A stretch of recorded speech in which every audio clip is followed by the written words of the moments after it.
Sebelum melanjutkan, jangan lupa subscribe dulu, terima kasih. Bab 296, Aku bukan manusia jika aku terus menahannya.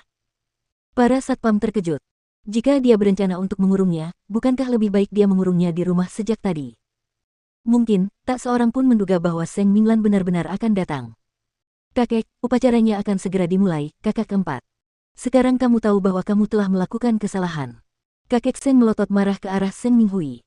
Aku benar-benar tidak menyangka kamu bisa sekejam ini. Kakak keempat kehilangan tunangannya karena kamu. Dan apa yang kamu lakukan? Kamu bahkan menyebarkan rumor tentangnya. Saya tidak punya pilihan lain. Seng Minghui segera menyerah. Kakek, lihatlah, hari ini adalah hari besar saya, tetapi semua tamu mengkritik saya. Saya hanya ingin mengalihkan perhatian mereka. Lagi pula, saya tidak mengatakan hal buruk apapun tentang kakak keempat. Sebelum upacara dimulai, keduanya berbincang di kamar pengantin. Kau tahu betapa menakutkannya kata-kata orang. Bahkan kebenaran pun bisa diubah dengan mudah. Apakah kau mengatakan bahwa kau tidak melakukannya dengan sengaja? Kakek, kalaupun kau ingin menghukumku, tunggu saja sampai upacara ini selesai, ya. Setelah upacara selesai, dia tinggal bilang kalau dia hamil. Dengan begitu, dia bisa terhindar dari hukuman fisik. Dia sudah terbiasa dimarahi. Tidak ada yang perlu ditakutkan. Kakek Seng berhenti bicara dan keluar dari kamar pengantin. Tepat setelah itu, Seng Minglan masuk. Keduanya saling bertukar pandang. Seng Minghui merasa canggung. Kakak keempat, mengapa kamu tidak ada di aula utama? Kau tahu mengapa aku ada di sini, bukan? Seng Minglan bertanya dengan dingin. Kakak keempat, aku tidak mengerti apa yang kamu bicarakan. Jika aku tidak datang hari ini, apakah kau akan membiarkanku menjadi kambing hitam selamanya? Hah? Tanya Seng Minglan. Aku tidak meminta banyak. Aku hanya ingin kau menjelaskan semuanya setelah upacara pertunangan selesai. Setelah itu, aku tidak akan mengganggumu lagi. Kalau tidak, aku bahkan tidak tahu apa yang akan kulakukan. Kakak keempat, mohon maafkan aku atas kesalahanku kali ini. Aku tidak melakukannya dengan sengaja. Jangan coba-coba melakukan trik yang sama lagi. Aku sudah tertipu berkali-kali olehmu.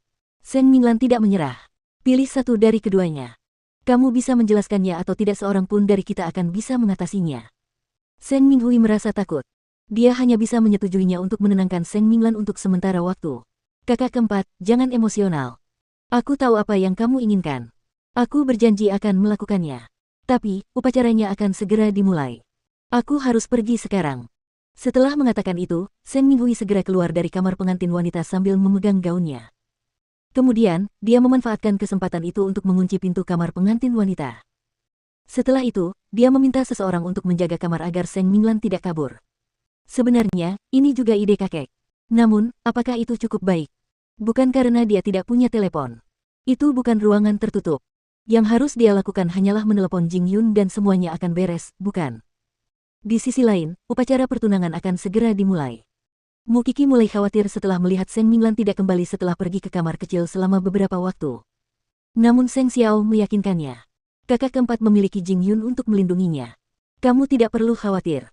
Aku hanya khawatir kalau kakak ketujuh akan menemukan cara untuk menjebak kakak keempat. Jika kamu bisa memikirkannya, bukankah kakak keempat juga akan memikirkannya? Tanya Seng Xiao. Mu Qi menatapnya tajam dan mencubit tangannya. Apakah menyenangkan menggodaku? Di atas panggung, pembawa acara sudah siap sedia. Dan pasangan yang sedang dirayakan berjalan ke tengah panggung. Semua lampu diarahkan ke mereka. Saat pembawa acara hendak mulai membacakan sumpah, sebuah bayangan hitam muncul di sisi lain lorong. Semua tamu menyaksikannya berjalan langsung ke arah pasangan di atas panggung. Dengan kecepatan tercepat, dia meraih lengan Seng Minghui dan menamparkan wajahnya dengan keras. Semua tamu terkejut dengan tindakannya. Bahkan kakek Seng pun tercengang. Apa yang seharusnya terjadi pada akhirnya akan terjadi. Dasar tak tahu malu. Kau merebut tunanganku malam sebelum pertunangan. Sekarang, kau malah menyebarkan rumor tentangku yang berselingkuh.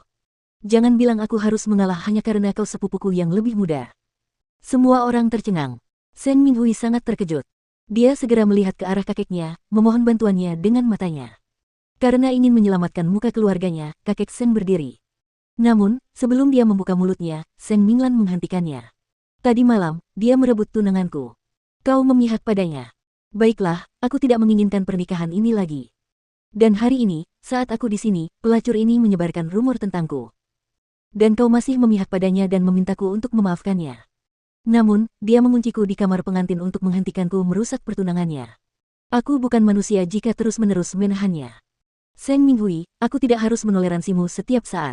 Aku tidak akan melakukannya hari ini maupun di masa depan. Bajingan ini, aku akan menganggapnya sebagai hadiah untukmu. Kau tidak perlu berterima kasih padaku untuk itu. Namun, inilah yang kau curi dariku. Tolong perjelas faktanya. Jika kau mencoba menjadikan aku kambing hitam lagi, aku akan merusak reputasimu lagi seperti yang kulakukan sekarang. Setelah mengatakan itu, Seng Minglan menatap kakek Seng. Aku tidak peduli jika kau mengakuiku sebagai cucumu lagi. Karena di hatiku, kakekku sudah meninggal. Setelah serangkaian kejadian, Seng Minglan berjalan menuruni panggung, dengan semua tamu menyaksikan kejadian tersebut. Dia mengangkat kepalanya tinggi-tinggi saat berjalan, memancarkan aura yang kuat.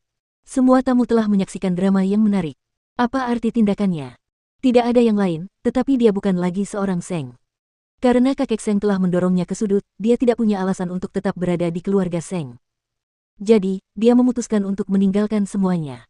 Dia tidak peduli tentang apapun lagi dan hanya membuat situasi menjadi tidak menguntungkan bagi mereka berdua. Kakek Seng tidak bisa menyelamatkan situasi lagi. Karena dia telah menyakiti Seng Minglan terlalu dalam. Dia tahu bahwa cucunya benar-benar membenci keluarga Seng. Dia tidak mau lagi melihat dirinya sebagai keluarga Seng atau cucunya. Pemandangan itu benar-benar hening.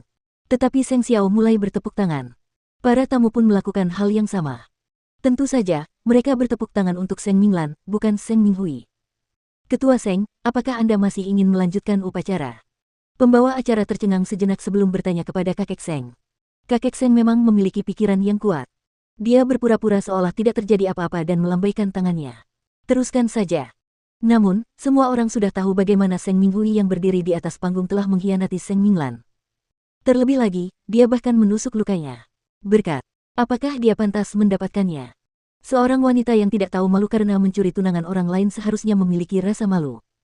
Bagaimana mungkin dia menyalahkan orang lain saat upacara pertunangan?